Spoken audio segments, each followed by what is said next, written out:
মাননীয় প্রধানমন্ত্রী শেখ হাসিনার ক্ষমতায় আসার পর থেকেই এই জায়গাটিতে একটি বড় এবং গুণগত পরিবর্তন আসতে শুরু করেছে।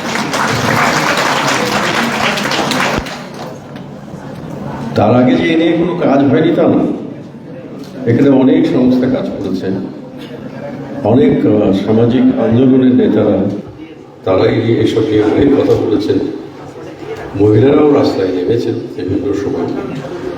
এই সব কিছুর মধ্য দিয়ে আমরা কিন্তু এগোতে শুরু করেছি এবং এটাকে একটা পরিপূর্ণ গতি দিয়েছেন আমাদের মাননীয় প্রধানমন্ত্রী। তিনি সুনির্দিষ্টভাবে এমন কিছু আইন করেছেন, এমন কিছু নিয়ম করেছেন যে স্বাভাবিক গতিতেই নারীরা যেন তারা সত্যিকার অর্থে ক্ষমতা হাতে পেতে পারে।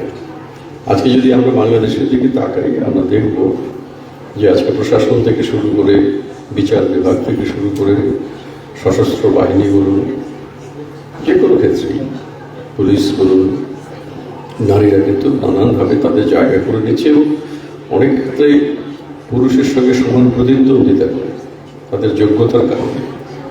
এটি আমাদের জন্য খুব আনন্দের বিষয়। তবে পাশাপাশি এটাও ঠিক যে অনেক আমাদের অভিজ্ঞতাও আছে যেগুলো আমাদের জন্য এখনো সুখবর নয়।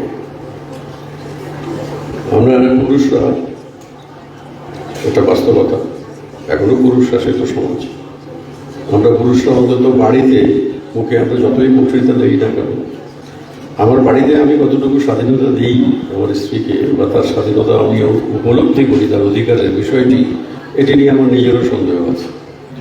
কারণ আমিও মাঝে মধ্যে ভুল করি, কারণ আমার স্ত্রী একজন কর্মজীবী মহিলা, তিনিও আমার মতো কাজ করেন, অনেক কাজ করেন। কিন্তু আমার মনে হয় দিনের শেষে আমার প্রত্যাশা থাকে যে উনি আমার সমস্ত কিছু গুছিয়ে রাখবেন, আমার রান্নাটা করে রাখবেন, বাচ্চাটাও দেখবেন। এরকম অনেক বাড়িতেই হয়। এটা আমি আমার কথা বলছি এই জন্য যে দোষটা আমার ঘাড়ে দিচ্ছি, অন্যদের ঘাড়ে না দিয়ে। তবে সব বাড়িতে যে এরকম হয় আজকাল তা নয়। আজকাল পরিবেশ অনেক বদলেছে, ধীরে ধীরে আমরা অনেক বুঝতে শিখেছি।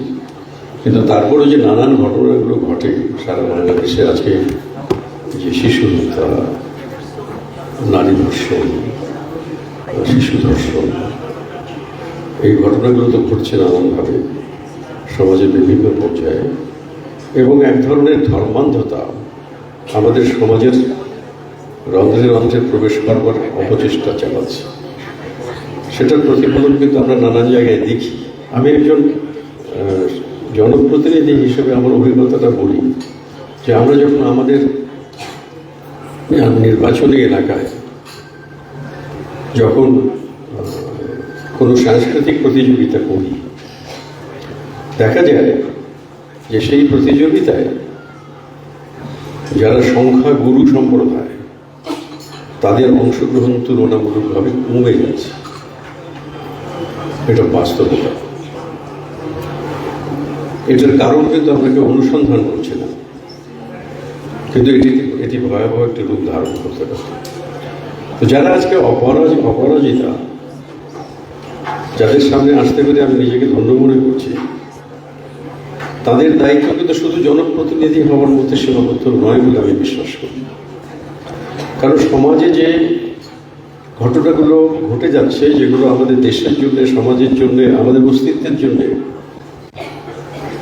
ইতিবাচক নয়, ক্ষতিকর, সেগুলো ব্যাপারেও কিন্তু আমাদের কাজ করতে হবে সবাই মিলে। আমরা একটা মুক্তিযুদ্ধের মধ্য দিয়ে আমরা দেশটা স্বাধীন করেছি। আমাদের জাতির পিতা বঙ্গবন্ধু শেখ মুজিবুর রহমান, তিনি বাঙালিকে একটা ঠিকানা দিয়েছেন, চিরস্থায়ী ঠিকানা, এবং অনেক আত্মত্যাগের মধ্য দিয়ে। সেই আত্মত্যাগে পুরুষের পাশাপাশি নারীর আত্মত্যাগ আছে।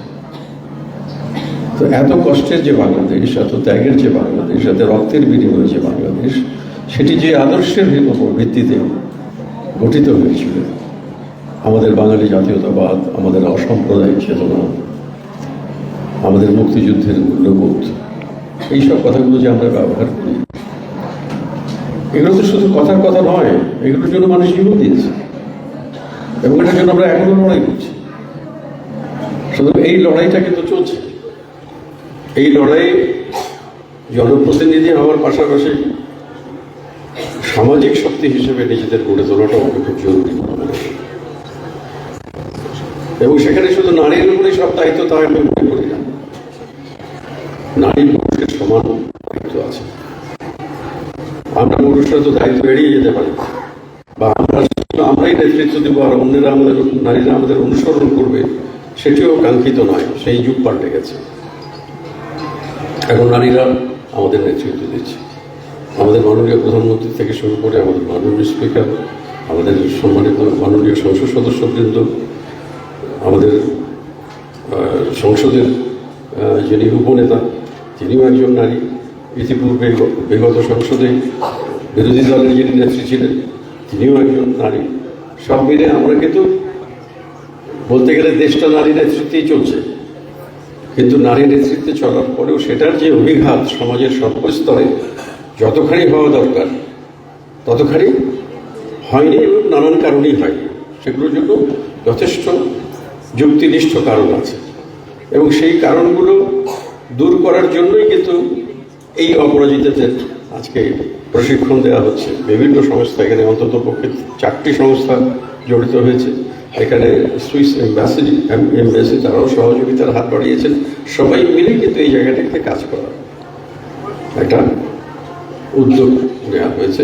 এবং আজকে বলা, আমরা যতটুকু জানতে পেরেছি যে 9,000 অপরাজিতা এখানে এই প্রশিক্ষণটি পেয়েছে।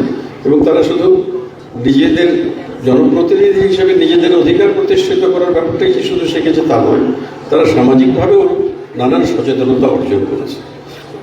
সেইটা যেন আমরা সবাই মিলে কাজে লাগাই, এবং তাহলেই আমরা সত্যিকার অর্থে আজকে আমাদের মাননীয় প্রধানমন্ত্রী বাংলাদেশটিকে যে জায়গায় নিয়ে যেতে চাইছেন সেই জায়গায় আমরা পৌঁছতে সক্ষম হব। আমি আর বক্তব্য বাড়াতে চাই না। আমি প্রথা ভঙ্গ করে সবার আগে বললাম, কারণ আমাকে এই কিছুক্ষণ পরে আমার ফ্লাইট ধরে আমার নিজের নির্বাচনী এলাকায় যেতে হবে। এখানে আমার নির্বাচনী এলাকার কয়েকজন প্রতিনিধির সঙ্গে ইতিমধ্যে দেখা হয়েছে। তারা যথেষ্ট সক্রিয় ভূমিকা পালন করেন আমাদের এলাকায়।